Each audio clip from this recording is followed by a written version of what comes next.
sahabat, kembali kita berjumpa di dalam Sapaan Pengerja. Dan pada hari ini saya mau bertanya pada saudara-saudara sekalian, apa bedanya, apa hubungannya antara sepatu dengan kasih? Saudara, apakah Anda pernah menggunakan sepatu milik orang lain? Jika pernah, tentu Anda merasakan bahwa sepatu Anda dan sepatu orang lain berbeda. Walaupun mereknya sama, tipe atau modelnya sama, dan ukurannya sama, ternyata rasanya tetap berbeda. Mengapa demikian? Karena sepatu ini mengikuti pemiliknya, baik dari lebar atau panjangnya si kaki, bentuk kakinya, juga beratnya, itu sangat menyesuaikan dengan si pemilik. Sehingga kalau kita menggunakan sepatu orang lain, perasaan pertama tentu adalah tidak nyaman. Karena apa? Karena dia tidak sesuai dengan karakteristik kaki kita. Nah, saudara, apa hubungannya antara sepatu ini dengan kasih? Khususnya kalau kita melihat pada kasih Tuhan. Di dalam kitab Filipi pasal 2 ayat 6-7, kita bisa membaca bahwa Allah yang dalam kebesarannya, ya, dalam kemahaannya itu, mengambil rupa seorang manusia. Sama dengan kita. Tetapi apakah yang dilakukan Allah itu supaya Allah bisa merasakan apa yang kita rasakan? Justru saudara, yang menarik adalah kebalikannya.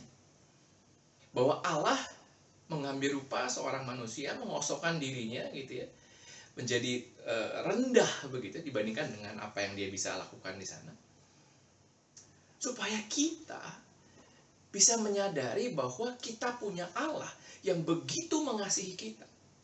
Sehingga ia rela menjadi manusia. Kasih itu yang membuat dia mau merendahkan dirinya, bahkan sampai mati di kayu salib. Ini yang berbeda dan ini yang luar biasa. This is the humanity of God, kemanusiaan Allah. Kalau kita bicara kita mencintai seseorang, kita mengasihi seseorang, maka biasanya kita lakukan adalah kita akan berusaha untuk mendengarkan hatinya dia, suaranya dia. Kita mau belajar mengerti dan memahami apa yang dia katakan, apa yang dia rasakan, ya, dan apa yang dia alami. Itu kasih. Sama dengan sepatu, kita berusaha masuk kepada sepatunya dia, kita memahami rasanya ada di sepatu dia seperti apa.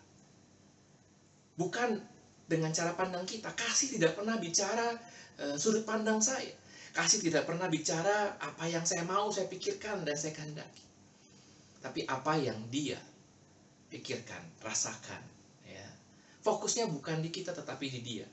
Karena itu orang sering mengatakan, kalau untuk memahami orang lain, ya, mengerti adalah jalan menuju kasih. Cobalah pakai sepatu mereka. Cobalah dengarkan dulu mereka, pahami mereka. Nah, sama dengan itu, saudara, Allah yang sedemikian rupa rela menjadi manusia. Supaya dalam setiap penderitaan kita, dalam setiap keluh kesah kita, dalam setiap amarah kita, dalam setiap perlakuan-perlakuan yang menurut kita tidak adil, kita bisa melihat bahwa Allah kita juga mengalaminya. Dia pernah disesah, dia pernah disiksa, dia pernah difitnah, dia pernah dikhianati, dia pernah merasakan semua yang manusia bisa rasakan. Dia pernah alami semua itu. Dan itu merupakan satu tanda bagaimana Allah mau mendekatkan dirinya kepada kita. Kasih, saudara, rela membuat kita mau keluar dari zona nyaman kita untuk memahami orang lain. Dan itulah kasih yang luar biasa yang Tuhan berikan. Bagaimana dengan kita? Apakah di masa prapaskah ini kita mau belajar memahami kasih Tuhan dengan memahami orang lain, mendengarkan mereka lebih lagi tanpa kita harus menjudge atau menghakimi mereka?